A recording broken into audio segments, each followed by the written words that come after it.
Edge of Fate quest in Destiny 2. Time to 1. Check for Stranglet Capsules in free roam. You're on a collection step. Open quote, recover Stranglet Capsules across Kepler and return them to the Altar of Relativity. Close quote. You need to explore the Kepler zone, Central Academy, Exile's Accord, etc. Look for Stranglet Capsules that spawn in time breach zones. These are not launched from the quest screen. You must find and collect them in Patrol's open world. Go to Central Academy and Exile's Accord. You'll find 2 of 4 capsules there. Once collected, return them to the Altar of Relativity to integrate them. 2. Wait for time breach events or reset them.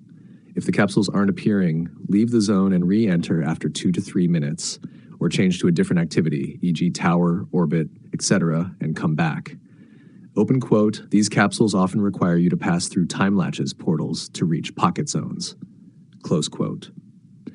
#3. Visit the Altar of Relativity manually. If you've already collected some capsules but it's not updating, travel to the Altar of Relativity manually. Check if the integration step is available. Sometimes this doesn't auto-trigger and needs proximity. 4. If you've collected all but it's still blocked, try these. Abandon and reacquire the quest, won't lose progress. Log out and log back in to force sync. Run verify integrity of game files, if on Steam. Bungie bug note, some players reported progression blocks on Step 9 due to zones not loading capsules correctly or time latches not functioning. If your quest won't update even after doing the correct steps, report the bug via Bungie help. Please open your app to see this link. Watch